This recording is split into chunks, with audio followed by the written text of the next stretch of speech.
सिर्फ एक सवाल है, लव जिहाद को सुनने के बाद आपके दिमाग में क्या बातें निकल करके आती हैं? क्या लव जिहाद एक सामाजिक समस्या है या फिर राजनीतिक समस्या है? राजनीतिक समस्या की वजह से सामाजिक समस्या है, या सामाजिक समस्या होने की वजह से राजनीतिक समस्या है, या राजनीति होने की वजह से समस्या है?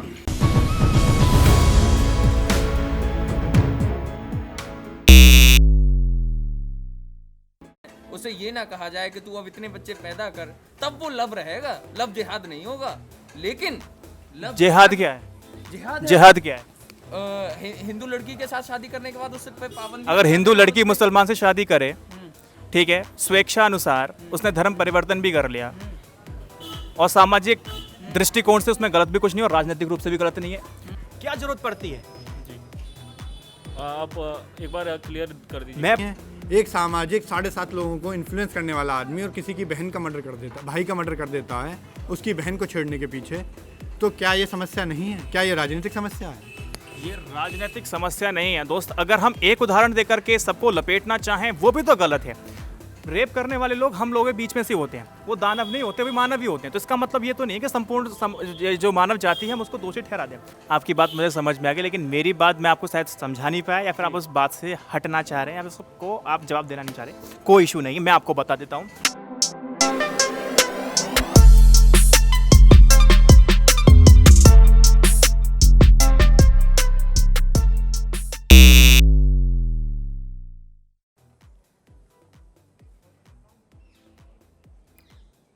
कॉफ़ी पीने के बाद मुझे मज़ा नहीं आया, और साथ ही जब मैंने लव जिहाद को लेकर पब्लिक से पूछा कि आपके क्या आखिर विचार है जिहाद को लेकर के, तो मुझे समझ में आ गया कि ये लोग ना जवाब देना नहीं चाहते हैं और जवाब देने से बच रहे हैं।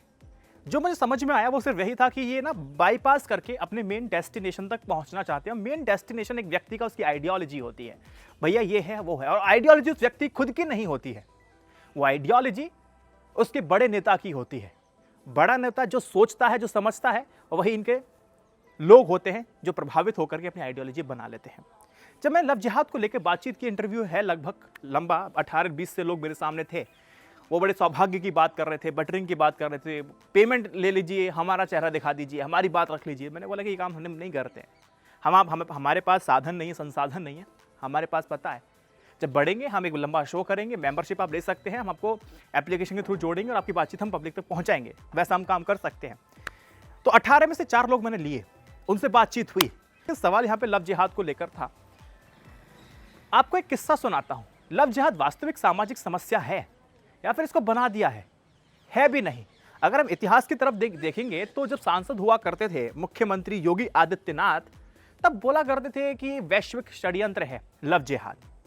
लव जिहाद वैश्विक षड्यंत्र होने के बाद जब वो मुख्यमंत्री बनते हैं तो जाहिर तौर पे उनके रूल ऑफ बुक में पता लिखा है कि उनको क्या बोलना है, क्या नहीं बोलना है। एक गरिमा भी होती है, उसका पालन करना चाहिए, करते भी हैं, और वो नहीं बोलेंगे पता भी है। लेकिन जब वीएचपी जब कहती है कि वैश्विक षड्यंत्र है, और उसी चीज को योगी आदित्यनाथ कहते थे, सत्ता में आने के बाद योगी आदित्यनाथ ने इस क्लेम की पुष्टि की जो वीएचपी कह रही है कि ये जो क्लेम है ये वैश्विक षड्यंत्र है। अगर उसकी आपने पड़ताल की है तो उसका नतीजा क्या निकला, ये देश जानना चाहेगा। जब नतीजा नहीं निकला तो वीएचपी आखिर चुप क्यों है? क्या वीएचपी ने मान लिया है कि अगर जब सत्ता में बीजेपी आएगी तो ये जो केसेस हैं लव जिहाद के वो कम होना शुरू हो जाएंगे? अगर ऐसा भी है तो वो आंकड़े हमारे सामने लाके दीजिए ना। अगर ऐसा नहीं है तो सब चुप क्यों हो जाते हैं? सिर्फ चुनाव के आने से 2 या 3 दिन पहले ही ये लव जिहाद आखिर क्यों शुरू हो जाता है? आखिर क्यों शुरू हो जाता है? इस बात को समझने और सोचने की आवश्यकता है। सिर्फ वे राजनीतिक मंचों पे होता है, इसकी प्रॉपर डेफिनेशन अभी तक नहीं दी गई है कि लव जिहाद आखिर होता क्या है। ये सिर्फ वीएचपी नहीं है जो ये सिर्फ इस संगठन ये लव जिहाद को उठा रही है। लव जिहाद को आपके कर्नाटक से भी उठा है। जो कैथोलिक चर्चेज हैं उन्होंने भी मसला उठाया कि धर्मांतर लोगों को जबरदस्ती लव जिहाद में घसीटा जा रहा है। जब सुप्रीम कोर्ट के पास ये पूरी बात पहुंचती है, उनके पास तमाम केसेस आते हैं, सिर्फ 2 या 3 केसेस होते हैं जिसमें कहा जाता है कि हाँ लव जिहाद हुआ होगा, उसमें पुष्टि नहीं दी गई थी। केसेस कितने हुए ये आंकड़े ना मेरे पास है ना हमारे पास है, कि मंचों से आप सब कुछ बोल देते हैं, लेकिन जब आप संसद में खड़े होते हैं जहां आपके हर एक शब्द को रिकॉर्ड किया जाता है वहां आप मौन हो जाते हैं। एग्जाम्पल मैंने इस वीडियो में आगे लिया है, समझाया और बताया भी है कि देखिए कि कैसे टुकड़े टुकड़े गैंग के बारे में बताइए कि आखिर एक होता क्या है। इस टर्म को डिफाइन कीजिए, क्योंकि आपके कई सारे नेताओं ने इसका इस्तेमाल किया है। पता आरटीआई में क्या निकल के आया? ये कुछ होता ही नहीं है। देखिए एक टुकड़े टुकड़े गैंग करने के बाद कितना अपना वोटिंग परसेंटेज को बढ़ाया है, सत्ता तक पहुंच गए हैं आपको बेवकूफ बना करके। ये दिन रात मेहनत करते हैं कि सामने वाले को बस बेसिक सी बात यह है कि उनको मुद्दे पर नहीं आने देना है और उनको लपेटना है। सवाल यहां पर यही है, लव जिहाद को लेकर बातचीत की, मेरा एक्शन नहीं होगा, यहां पर सिर्फ और सिर्फ पब्लिक रिएक्शन है।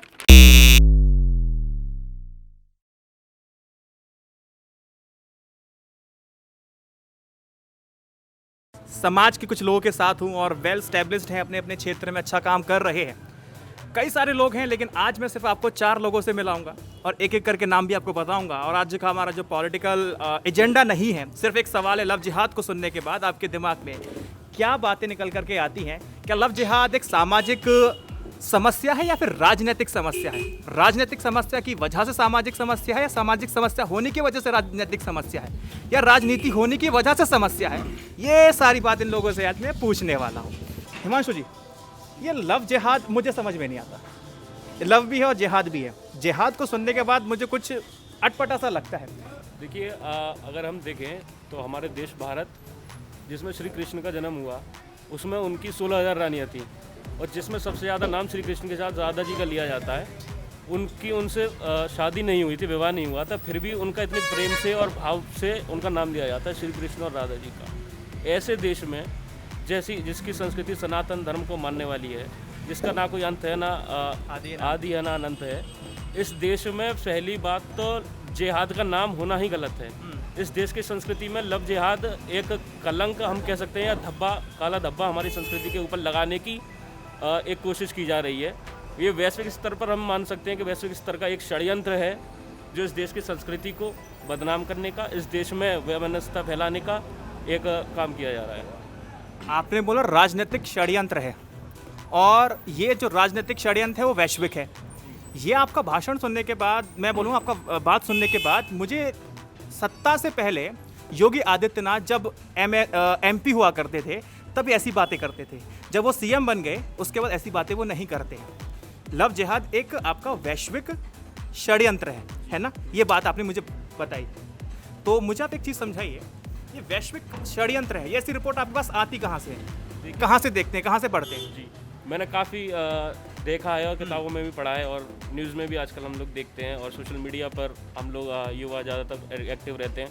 तो ऐसा देखने को मिलता है कि भारत की संस्कृति इस देश को आगे बढ़ाने में और हमारे युवा का जो योगदान है वो देश के विकास में होना चाहिए, ना कि इन मुद्दों के ओर कि हम नाम बदल कर और जिहाद करें या वो करें। ये हमारी संस्कृति का हमें शोभा नहीं देता। ये मुद्दा उठाता कौन है? ये आपने बहुत अच्छी बात बोल दी, आपके मुंह से निकल गई या फिर आपने कही है? आपके मन में जो है, अगर आपके मन में वही बात है जो आपकी ज़ुबान से निकली है कि जो सामाजिक समस्याएं हैं, जो मुद्दे हैं, उन पे बात होनी चाहिए और जिहाद में फंस करके हम युवाओं को भटकना नहीं चाहिए। ये आपने बहुत अच्छी बात बोली है। ये मुद्दों को उठाता कौन है? और सिर्फ और चुनाव से पहले ही क्यों उठते हैं?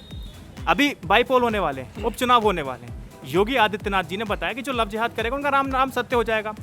यहाँ पर अपने दर्शकों को बता दूं कि टुकड़े टुकड़े गैंग, कन्हैया कुमार, JNU, ये कुछ कीवर्ड हैं जो आपके दिमाग में क्लिक करते हैं। समस्या सबसे बड़ी ये है, यहाँ आप इस चीज़ को समझिए कि टुकड़े टुकड़े गैंग होता क्या है।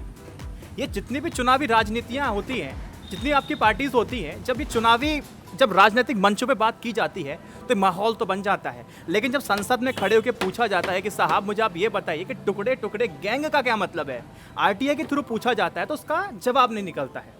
तो यहाँ पर दिमाग के साथ खेलना शुरू कर देते हैं। तो बहुत अच्छी बात कही इन्होंने कि युवाओं को भटकाया जाता है और लव जिहाद का नाम लेकर के। तो सचिन भाई जो कि एक सिविल इंजीनियर हैं, बहुत वेल स्टैब्लिश हैं, अच्छा काम कर भी रहे हैं।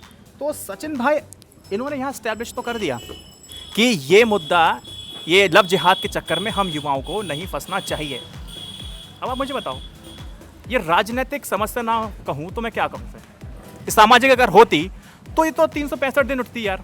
ये बहुत बड़ी समस्या है अगर ऐसा आपके हिसाब से बताते हैं तो आप बताइए, राजनीतिक समस्या है नहीं? अगर आप इसे राजनीतिक या सामाजिक समस्या में देखेंगे तो राजनीतिक होने की वजह से सामाजिक नहीं, सामाजिक होने की वजह से राजनीतिक। आप ये कहें तो आप इससे पहले 2006 हाई कोर्ट उत्तर प्रदेश, जिन्होंने कहा कि हमारे यहाँ पे हिंदू बेटियों का अपहरण हो रहा है और एक स्टेटमेंट दिया कि पुलिस इसके ऊपर कार्रवाई करे। उस समय की सत्ताओं ने इस पर कुछ नहीं किया, चलिए उसे छोड़ देते हैं। फिर 2009 केरल, कर्नाटका, दोनों हाई कोर्ट्स ने कहा कि 5 साल में 4000 बच्चियों से ऊपर का अपहरण हुआ केरला में, हिंदू बच्चियों का। उसके बाद कर्नाटका हाई कोर्ट ने कहा कि इस पर सीबीआई और सीआईडी क्यों नहीं बैठाई जाती। फिर उसके बाद होता है आपका 2010, एक कम्युनिस्ट मुख्यमंत्री अच्युतानंदन थे शायद, ठीक। उन्होंने ये स्टेटमेंट दिया था कि ये एक बहुत बड़ी साजिश है केरल को मुस्लिम आबादी में बढ़ाने की तरफ। अगर यही बात योगी आदित्यनाथ कहते हैं तो वो राजनीतिक हो जाती है। लेकिन एक कम्युनिस्ट मुख्यमंत्री, अब ये तो नहीं कहेंगे कि वो बीजेपी का एजेंट था, या आप उसे बीजेपी का एजेंट मानेंगे उनको। वो कहते हैं तो आप ये कहते हैं कि साहब सही है और उसके कोई विरोध नहीं होता है। तो ये सामाजिक समस्या तो है। आज की ले लीजिए, एक नज़ीम खान करके कोई बंदा है, यूट्यूब इन्फ्लुएंसर है, ठीक है, उसके 7.5 लाख फॉलोअर्स हैं जी। तो वो तो अपने आप को सामाजिक इन्फ्लुएंसर्स बताते हैं। है। उन्होंने एक भाई का मर्डर कर दिया क्योंकि उनकी बहन उनसे नहीं मिलने दी जा रही थी। तो अगर आप कह रहे हैं कि ये समस्या नहीं है, एक सामाजिक 7.5 लोगों को इन्फ्लुएंस करने वाला आदमी और किसी की बहन का मर्डर कर देता, भाई का मर्डर कर देता है उसकी बहन को छेड़ने के पीछे, तो क्या ये समस्या नहीं है? क्या ये राजनीतिक समस्या है? ये राजनीतिक समस्या नहीं है दोस्त। अगर हम एक उदाहरण देकर के सबको लपेटना चाहें वो भी तो गलत है। रेप करने वाले लोग हम लोगों के बीच में से होते हैं, वो दानव नहीं होते, वो मानव ही होते हैं। तो इसका मतलब ये तो नहीं है कि संपूर्ण जो मानव जाति है हम उसको दोषी ठहरा दें। ओम भाई, मुझे आप एक चीज़ बताइए कि आप कैसे डिफाइन करेंगे कि एक मुस्लिम ने एक हिंदू महिला के साथ शादी की है, प्यार किया है, वो लव जिहाद हुआ है। होता है ना। नहीं, आप उसको मतलब मैं अपनी नज़र से नहीं पूछ रहा, मैं अभी समझने की दृष्टि से पूछ रहा हूँ कि आप डिसाइड कैसे करते हैं कि ये लव जिहाद वास्तव में। लव जिहाद वो तब नहीं होगा जब वो प्यार करने के बाद उसके नाम को ना बदला जाए, उसको प्रताड़ित ना किया जाए, उससे ये ना कहा जाए कि तू अब मुस्लिम बन जा, उससे ये ना कहा जाए कि तू अब बुर्का पहन ले, उसे ये ना कहा जाए कि उस पर पाबंदी लगा दी जाए, उसे ये ना कहा जाए कि तू अब इतने बच्चे पैदा कर, तब वो लव रहेगा। लव जिहाद नहीं होगा। लेकिन लव जिहाद क्या है? जिहाद जिहाद क्या है? हिंदू लड़की के साथ शादी करने के बाद उससे पे पाबंदी। अगर हिंदू लड़की मुसलमान से शादी करे, ठीक है, स्वेच्छा अनुसार उसने धर्म परिवर्तन भी कर लिया और सामाजिक दृष्टिकोण से उसमें गलत भी कुछ नहीं और राजनीतिक रूप से भी गलत नहीं है। मैं आपको बताऊं, हमारा जो संविधान है वो आपको इस बात की आज़ादी देता है, आप जो चाहें देश के अंदर फ्रीली कर सकते हैं, किसी भी धर्म को अपना सकते हैं और उसका प्रचार भी कर सकते हैं, लेकिन बशर्ते, बिल्कुल बशर्ते, लेकिन आपके साथ ज़बरदस्ती नहीं होनी चाहिए। और अभी तक वो कानून नहीं बना है कि अगर ज़बरदस्ती की जा रही है तो उसके लिए कोई सज़ा भी हो। अगर मैं गलत हूँ तो मुझे बताइए।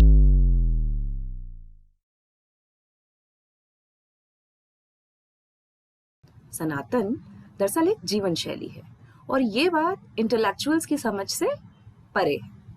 फॉर एग्जाम्पल नवरात्र है, हम उसे बोलते हैं 9 दुर्गे। अपने अंदर की 9 कमियों को या कमजोरियों के किलों को ध्वस्त करना, उन पर विजय पाना 9 दुर्गे है। साल में 2 बार नवरात्र आते हैं और हम अपने अंदर की किसी भी किस्म की आसक्ति, चाहे वो किसी सोच को लेकर है, चाहे वो खाने को लेकर है, किसी भी चीज को, किसी भी व्यक्ति को लेकर जो हमारे अंदर की आसक्तियां हैं, कमियां हैं, उनके ऊपर विजय पाने का एक रास्ता है 9 दुर्गे। बिल्कुल इसी तरह से जिहाद सही मायने में अपने अंदर की बुराइयों को खत्म करना होता है। लेकिन आज अगर आप बात करें तो लोगों का सर कलम कर देना, गोली मार देना, आग लगा देना, जिहाद के नाम पे जो कुछ दुनिया में हो रहा है उसकी वजह से जिहाद शब्द अपने आप में समस्या बन चुका है। बात यहाँ लव जिहाद की हो रही थी, समस्या है।